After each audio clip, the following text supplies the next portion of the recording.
네, 물고기 중에 연어라는 물고기를 우리가 잘 알고 있습니다. 가을에 강에서 부화되면 이 연어의 새끼는 그 안에서 어느 정도 자라면 바다로 나갑니다. 바다로 나가서 4, 5년 동안 지내다가 다시 거슬러서 강으로 와서 그가 알을 낳고 또 그렇게 삶을 마감하는 그런 물고기가 이 연어인데, 그 가운데 많은 어려움들이 있겠죠. 많은 물길을 거슬러 올라와야 되는 어려움도 있고, 또 인간의 낚싯바늘을 피해야 되는 어려움도 있고, 또 많은 물 안에 포식자들을 또 피해야 되는 어려움들이 있지만, 그렇게 물살을 거슬러서 원래 있던 곳으로 올라오게 되는 것은 생명을 위해서입니다. 생명을 이어가기 위해서, 뭔가 자신의 어떤 부분에 어려움이 있을지라도 그 부분을 계속해서 생명을 이어가는 그 마음으로 올라오는, 어쩌면 예수님께서 이 땅에 오신 것이 이러한 하나님 되심을 거슬러서 인간의 모습으로 이 땅에 오셔서 우리에게 생명을 이어가게 하기 위해서 오시는 그 놀라운 사랑, 우리가 이 사랑을 깨닫고 나아간 우리가 어떠한 삶을 살아가야 될까? 우리도 이 생명을 가지고 무언가 거슬러 가야 되는 그러한 삶을 우리도 살아야 됨을 생각해 보게 됩니다. 무엇을 거슬러 가야 되는가? 오늘 본문에 세상이라는 말이 나옵니다. 세상은 성경에 세 가지 정도의 의미가 있습니다. 첫 번째 세상의 의미는 이 땅, 우주에 대한 부분을 말합니다. 세상을 창조하셨다 할 때 이 세상, 이 땅에 대한 부분을 말하고 있죠. 또 하나는 이 세상이 믿지 않는 인간에 대한 부분을 표현할 때도 이 세상을 사용합니다. 세상이 그를 알지 못하였다. 세상의 지혜로는 하나님을 깨닫지 못하였다. 믿지 않는 사람들을 가리킬 때도 이 세상이라는 단어를 씁니다. 그리고 세 번째로는 하나님의 뜻과 반대되는, 하나님의 뜻과 맞지 않는 방향으로 나아가는 가치관, 그런 개념들을 바로 이 세상이라고 부르고 있습니다. 오늘 본문의 세상의 개념이 바로 이 세 번째 개념입니다. 하나님의 뜻과 반대되는 가치관, 그 세상을 사랑하지 말라, 이렇게 말씀하고 있습니다. 세상을 사랑하지 말라는 것이 바로 이렇게 세상의 가치관을 따라 살지 말라는 것인데, 이것은 다시 말하면 일반적인 세상의 흐름과는 다른 역류하는 인생을 살아야 함을 우리에게 말씀해 주고 있습니다. 그냥 두둥실 떠내려가지 말고 너희가 이것을 역류해서 살아라. 어떻게 역류해서 살아갈 수 있느냐, 이 말씀을 우리에게 들려주고 있습니다. 세상을 사랑하는 것은 세상의 물질과 쾌락과 인기와 명예를 사랑하는 것, 여기에 친해지기 시작하면 우리는 세상의 물결에 같이 떠내려가는 그런 모습에 우리가 살아가는 존재가 됩니다. 그런데 성경은 명확하게 우리에게 계속해서 말씀하는 것, 세상과 가까이 하지 말고, 세상을 사랑하지 말고 세상과 벗되지 말라. 야고보서 4장 4절 말씀에 세상과 벗된 것이 하나님과 원수됨을 알지 못하느냐, 그런즉 누구든지 세상과 벗이 되고자 하는 자는 스스로 하나님과 원수되는 것이니라. 세상을 사랑하는 것에 나아가 세상과 친해지고 벗이 되고자 하는 자는 하나님과 원수가 된다. 세상과 친해지는 부분, 제가 하나님과 원수가 될 만큼 그 정도로 있지 않습니다. 우리는 다 그렇게 생각하죠. 세상과 벗되어도 하나님과 원수될 정도는 내가 안 합니다. 세상과 가까워지는 그 순간에 우리는 자연스럽게 하나님과 멀어집니다. 그러면 하나님의 생각, 하나님의 가치, 하나님 나라의 가치가 아니라 이 세상의 가치로 살아가는 존재가 되어서 결국 하나님의 뜻과는 반대되는 삶을 살아가 결국 하나님과 원수가 되는, 하나님을 거역하고 부정하는 그러한 삶의 모습으로 살아가게 되는 것, 이것은 인간의 연약함으로 인해서 그렇게 나타나는 현상으로 오늘 말씀은 그것을 주의하라고 분명하게 말씀하고 있습니다. 세상을 사랑하기 시작할 때 전조 증상이 있습니다. 환경을 탓합니다. 좀 더 가져야 되는데, 좀 더 누려야 되는데, 좀 더 무언가를 채워야 되는데 왜 내가 이 정도밖에 없을까 하면서 무언가 마음속에 원망과 불평이 일어나면서 시각이 세상의 시각으로 움직이기 시작합니다. 세상의 가치관을 따라서 그것을 향해서 계속 내 모든 중심이 새겨지는, 우리는 이 모든 것을 이스라엘 광야의 시절을 통해서 알 수 있습니다. 출애굽한 이스라엘 백성, 놀라운 은혜를 받은 이스라엘 백성이 그 광야에서 먹을 것이 없고 마실 물이 없고 앞에는 거대한 민족이 기다리고 있으니까 환경을 탓하기 시작합니다. 다시 돌아가 세상 속으로 그 노예되었던 종되었던 곳으로 가려고 하는 그 발걸음들이 이스라엘 백성들의 그런 광야의 삶이었습니다. 우리도 광야의 삶을 보내고 있죠. 우리도 자칫 잘못하면 환경이 먼저 눈에 들어옵니다. 그러면 세상에 돌아가고 싶은, 저 사람은 왜 이렇게 잘 사는데 나는 이 모양인가? 이런 생각이 들기 시작하면서 무언가 세상의 가치에 움직이기 시작하는 그런 부분들이 나타날 수 있다는 겁니다. 오늘 말씀은 우리에게 분명하게 말씀합니다. 이 세상이나 세상에 있는 것들을 사랑하지 말라. 누군지 세상을 사랑하면 아버지의 사랑이 그 안에 있지 아니하니. 세상도 좋고 하나님도 좋다. 세상도 사랑하고 하나님도 사랑한다. 이것은 성립할 수가 없다는 것입니다. 세상을 사랑하면 아버지를 향한 사랑이 그 가운데 없다. 세상을 사랑하면 아버지의 사랑이 없어서 야고보서 말씀처럼 결국은 하나님과 원수가 되는 그러한 부분들로 가는 것. 이게 영적인 놀라운 중간지대가 없는 분명한 우리에게 택할 길을 택하라는 말씀입니다. 사도 바울은 여기에 대해서 한 가지 중요한 비밀을 우리에게 알려줍니다. 빌립보서 4장 12절, 나는 비천에 처할 줄도 알고 풍부에 처할 줄도 알아. 모든 일 곧 배부름과 배고픔과 풍부와 궁핍에도 처할 줄 아는 일체의 비결을 배웠노라. 환경에 좌우되지 않는 일체의 비결. 무언가 내가 어떤 상황에 있어도 그 중심이 흔들리지 않는 일체의 비결. 이것이 있어야 세상의 사랑, 세상과 벗대고자 하는 것으로 돌아가지 않습니다.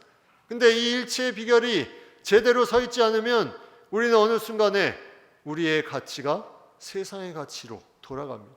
우리의 사고가 세상의 사고로 돌아갑니다. 높아지려고 하는 마음, 낮아져야 되는데 계속 높아지려고 합니다. 돈이나 명예를 위해서 무언가 자리를 잡으려고 합니다. 사명을 따라가야 되는데 물질을 따라갑니다. 말씀을 따라가야 되는데 사람을 따라갑니다. 그러한 부분들이 우리의 삶에 계속해서 나타날 가능성이 우리 주변에 많이 있다는 거죠. 예전에 교회에서 주일 성수를 위해 주일날 일을 하지 마십시오, 이런 말들을 많이 했습니다. 요즘에도 그러한 교단과 교회가 있습니다. 네. 그 당시에는 중요한 포인트가 예배드리기 위해서, 안식을 제대로 하기 위해서 그 부분을 중요시 여겼는데, 지금은 좀 사회가 바뀌고 또 온라인 예배도 있고 해서 이 예배 드리는 것에 대한 부분의 가능성은 누구나 가질 수 있는 부분이기에 이 부분에 이제 그런 예배 주일 성수와는 지금은 좀 맞지 않을 수 있어도 이 말에 우리는 초점을 정확히 알아야 됩니다. 왜 주일에 일을 하지 말라고 했을까? 일단 그 마음 속에는 하나님이 이 땅을 창조하시고 6일 동안 창조하시고 7일 때 안식하셨는데 하나님의 이 삶의 법칙에 중요한 그 안식을 주셨다면 그 모든 우리의 삶에도 분명한 의미가 있다는 것. 그런데 그 7일 전체를 열심히 살면서, 그렇게 바쁘게 살면서 내가 하나님의 은혜 가운데 멀어지게 된다면 그것이 하나님의 뜻은 아니라는 것이 분명해지는 거죠. 나는 세상을 사랑하기 때문에 일을 하는 것이 아닙니다. 그렇습니다. 그런데 어느 순간에 그렇게 주일날 일을 하다 보면 돈이 벌려지니까 어느 순간에 그 돈에 내 사고가 조금씩 바뀌게 됩니다. 고객과의 신뢰가 하나님과의 신뢰보다 더 중요하게 여겨지는 그런 마음이 일어납니다. 우리는 아니라고 부인할 수 있지만 인간의 연약함이 그렇게 만들기 때문에 주일날 일을 하지 마십시오. 그 의미가 그렇게 생각이 됩니다.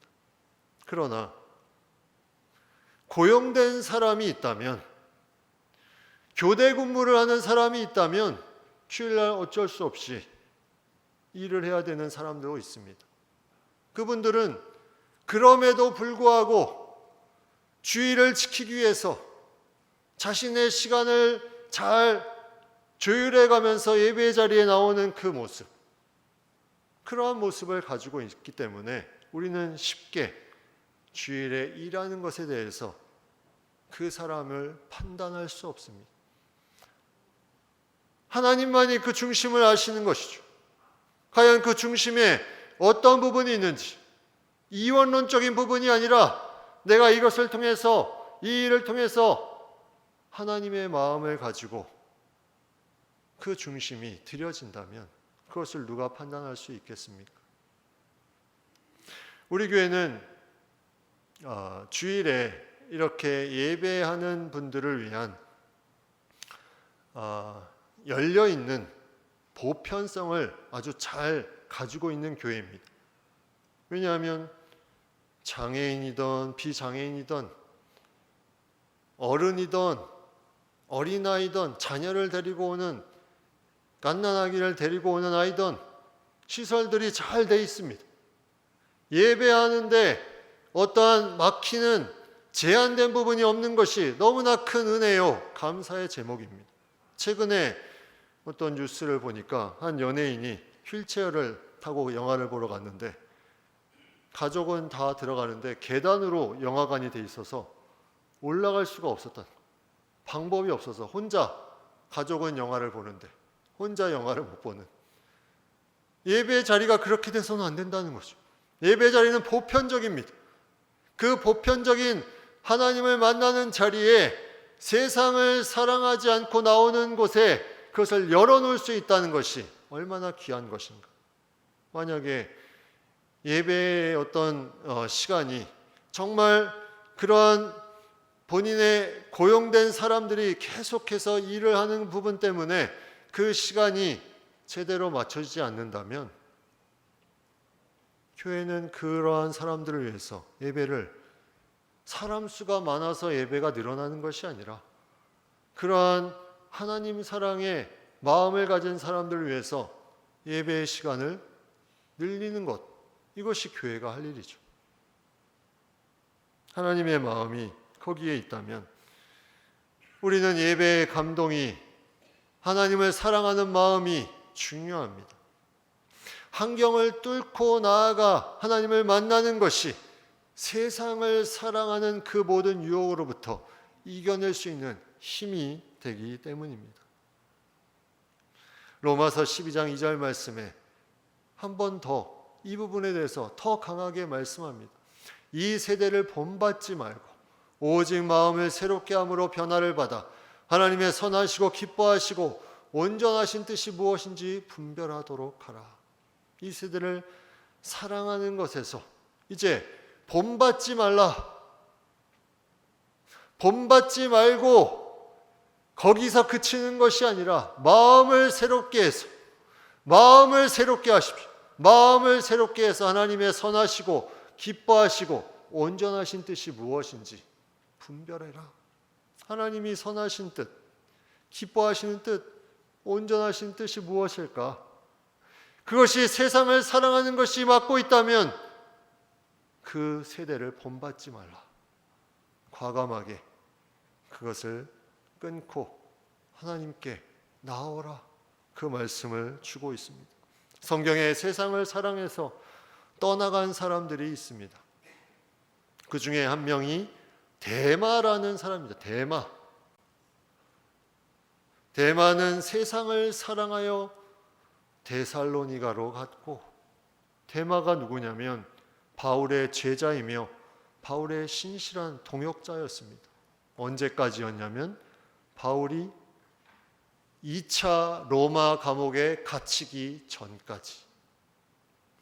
열심히 바울이 하는 일을 도우며 신실한 동역자였던 데마가 세상을 사랑하여 그의 고향으로 갑니다. 믿는 사람, 내가 따랐던 믿음의 사람이 저렇게 감옥에 가 있는데 고향 사람들은 잘 먹고 잘 살고 있구나. 아, 세상을 좀 사랑해 봐야 되겠다. 세상을 사랑하여 고향으로 돌아갑니다. 우리에도 그러한 마음이 있다면 그 안에 하나님을 향한 사랑은 없어지기 시작한 것입니다. 하나님의 사랑하는 그 마음이 있을 때 세상을 사랑하는 마음이 이겨낼 수 있는 것.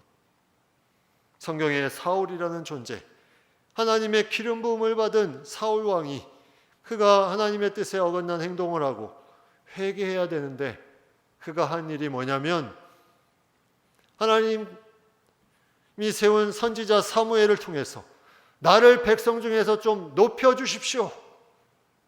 이렇게 말합니다. 나를 백성 중에 좀 높여주십시오. 세상을 사랑하는 가치를 놓지를 못합니다. 반면에 요셉은 종살이에서 또 감옥에서 어려운 일을 경험했음에도 불구하고 하나님을 사랑하는 그 중심을 잃지 않습니다. 하나님이 그를 형통케 하십니다. 하나님을 향한 믿음을 가지고 나아갔더니 환경이 중요하지 않다는 거예요. 오늘 본문에는 이 세상의 것 세 가지가 나옵니다. 첫 번째, 육신의 정욕. 이 육신의 정욕은 욕심이 우리의 모든 것을 지배할 때 죄가 생기기 때문에 이 육신의 정욕, 하나님을 떠나서 인간이 채우고자 하는 욕망, 욕심, 정욕을 말합니다. 이런 부분들이 죄의 원천이 되는 부분이죠. 두 번째는 안목의 정욕. 안목의 정욕은 눈으로 보는 것, 이 보는 것으로 인해서 내 마음의 욕망이 일어나는 것을 말합니다. 보여지는 것이 내 죄를 일으키 세상을 사랑하는 것이 됩니다. 죄악을 향한 탐욕의 눈, 정욕의 눈, 안목의 정욕입니다. 이것은 죄의 동기가 됩니다. 그것을 계속 보게 되면 세상을 사랑하는 것에 빠지게 된다는 거죠. 요즘에 영상을 많이, 이제 이거는 남녀노소 가릴 것 없이 많이 보시는데, 영상 중독, 그 중에 요즘에 계속 뉴스화되고 있는 것이 쇼츠 중독. 쇼츠라는 것은 짧은 1분 이내의 영상을 말합니다. 그 영상을 계속 그 영상이 어떤 영상입니까? 강한 자극적인 영상입니다. 그게 계속 머릿속에 짧은 단위로 계속해서 박힙니다. 그게 어떤 영향을 줄까요? 만약에 그 안에 세상의 가치관으로 계속 주입이 된다면 중독되어서 따라갈 수밖에 없다는 거죠. 최근에 그 인공지능 기술 중에 어떤 기술이 있냐면 AI 텍스트를 비디오로, 영상으로 변환하는 기술이 이게 만들어졌는데 텍스트를 딱 씁니다. 예를 들어서 어느 길가에 벚꽃이 피어 있고 하늘에서 눈이 내리는데 사랑하는 사람과 길가를 걷는 장면을 이렇게 텍스트로 쓰면 그게 영상으로 만들어진다니까요. 제가 그 만들어지는 영상을 봤는데 놀랍습니다. 아직 긴 영상은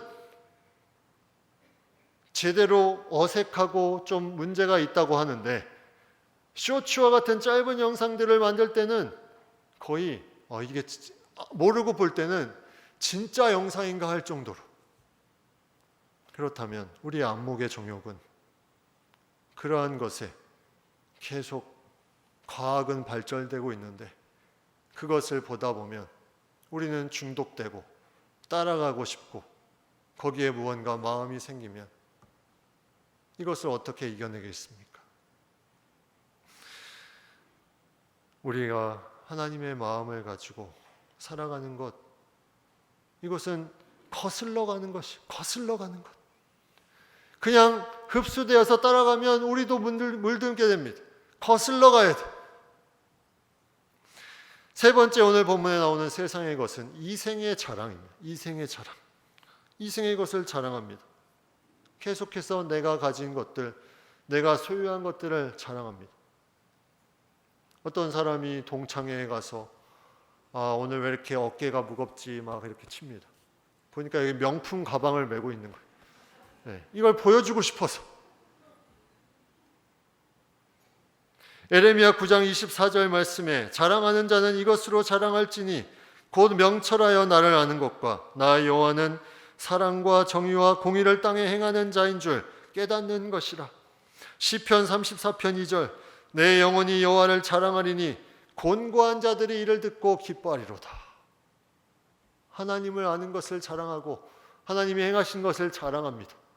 그러면 어떤 현상이 나타나냐면 내 안에 하나님을 사랑하기 때문에 내가 세상을 사랑하지 않을 수 있을 뿐만이 아니라 내 주변에 곤고한 자가, 어려움에 있는 자가 저 사람이 저렇게 하나님을 자랑하네, 저 사람이 어려움에 처했었는데 저렇게 자랑하네, 내 곤고한 자가 그걸 듣고 기뻐한다. 하나님의 하나님 되심을 그가 확신할 수 있기 때문에 기뻐하는 거죠. 세상에 사랑하는 것과 완전히 비교도 할 수 없는 놀라운 하나님을 사랑하는 그 자랑. 사도 바울은 그래서 이렇게 말합니다. 내가 부득불 자랑할진대 나의 약한 것을 자랑하노라. 나의 약한 것을 자랑합니다. 왜요? 하나님의 영광이 나타나기 때문에. 내가 이게 아니라 하나님이 하셨다는 것을 자랑할 수 있기 때문에 나의 약한 것을 자랑한다. 여러분, 세상에 사랑하고 싶은 마음이 드는 부분이 있습니까? 물질이 약합니까? 내 주변에 줄이 약합니까? 인기가 약합니까? 건강이 약합니까? 그 약한 것을 자랑해 보십시오. 하나님의 영광이 나타납니다. 하나님의 영광이 나타나요. 그게 하나님을 사랑하는 것입니다. 세상을 사랑하는 것을 어떻게 이길 수 있습니까? 중간지대가 없다고 했죠. 하나님을 사랑하든지 세상을 사랑하든지 세상을 사랑하는 걸 이길 수 있는 길은 하나님을 사랑하는 것입니다.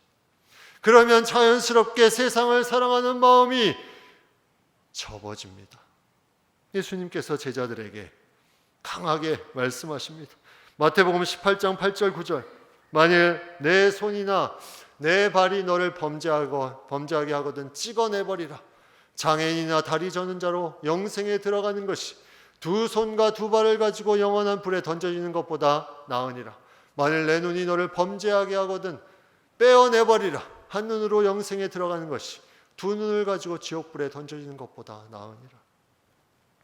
세상을 사랑해서 얻어지는 것이, 그런 것을 없어도 영원한 하나님 나라에 거할 수 있는 것이 비교할 수 없이 나으니라. 세상을 사랑하고 지옥불에 던져지는 것. 이것이 하나님을 사랑하고 하나님 나라의 가치로 살아가는 영원한 나라에 들어가는 것. 우리가 이 믿음이 있어야 됩니다. 우리가 찍어내버려야 돼요. 내 마음에 세상을 사랑하는 것. 그것 때문에 하나님을 멀리하는 것이 조금이라도 있으면 하나님을 사랑하는 마음으로 나아가 이것을 내버려야 됩니다. 거슬러 올라가야 돼요. 같이 흘러가지 마십시오. 흘러가면 몸은 있어도 마음은 세상 속에 가 있는 얼마나 안타까운 상태가 됩니까? 신앙의 모델에 중요한 공통점이 하나 있습니다. 그들은 주변에 세상에 자랑할 것, 너무나 좋은 것, 사랑할 수 있는 것이 너무나 많았음에도 불구하고 그 모든 것을 배설물로 여기고 하나님을 사랑하며 나아갔습니다. 신앙의 모델이 되는 사람들의 공통점입니다. 하나님의 마음을 가지고 나아가는 것. 우리가 사순절에 예수님께서 이 땅에 거슬러 오셨습니다. 인간을 사랑해서 거슬러 오신 그 놀라운 사랑을 가지고 우리가 살아갑니다. 우리가 거슬러 살아가야 돼요. 거슬러. 내가 그대로 살아가면 우리는 연약하기에 세상을 사랑할 수밖에 없는 그런 존재가 됩니다. 내가 세상을 사랑할 것 같으면 단호하게 끊어버리십시오. 하나님의 사랑으로 단호하게. 누리고 싶은 많은 것들이 있습니다. 그 안에 너무 즐거움을 주는 많은 것들이 있습니다. 그러나 그것에 내가 빠지면 아버지의 사랑이 그 가운데 있지 아니하니 우리에게 주는 말씀은 오늘 17절 말씀. 이 세상도 그 성욕도 지나가되 오직 하나님의 뜻을 행하는 자는 영원히 거하느니라. 하나님을 사랑하는 자, 하나님의 뜻을 행하는 자. 이 세상의 것은 다 지나간다. 지나가니까 빨리 잡으라가 아니라 다 지나가는 헛된 것이니 그것에 집착하지 말고 하나님의 뜻을 행하며 나아가는 자, 영원히 거한다. 여러분, 여기 모인 우리 모두가 이 믿음이 있기를 원합니다. 이 사랑이 있을 때 우리는 진정한 하나님을 고백하며 사랑할 수 있습니다. 막연한 신앙이 아닙니다. 미국의 조지 비벌리 시어라는 청년이 있었습니다. 이 청년은 경제적 어려움으로 대학을 중퇴했습니다.